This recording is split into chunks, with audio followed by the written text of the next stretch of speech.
Ja, det her det er jo en rigtig sommeraften på Brøndskov. Der er gang i bålfaget, og vi har brugt vores pizzaovn i aften.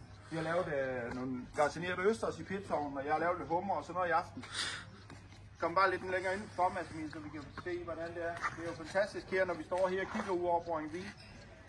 Og hvor sommeren, den er sådan, det er jo faktisk det, sommeren er på sit højeste lige nu. Det er bare vandet er varmt, og det hele er varmt, og folk er jo i rigtig sommerstemning. Der er mange turister, og der er mange, også dem, der ikke er på ferie, fastboende, eller vores faste kunder, som holder lidt sommerferie hjemme og tager ud og får lidt med. Sådan som i aften, der har været fantastisk til det ude på terrassen. Selv vi kan sige, der har været en lille aften med, der har været lidt drøb i, så har det været fantastisk til det ude på terrassen, og bare sætte og hygge sig jo.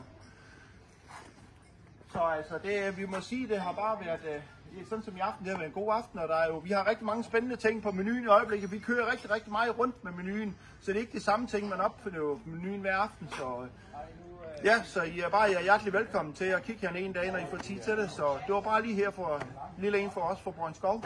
God aften.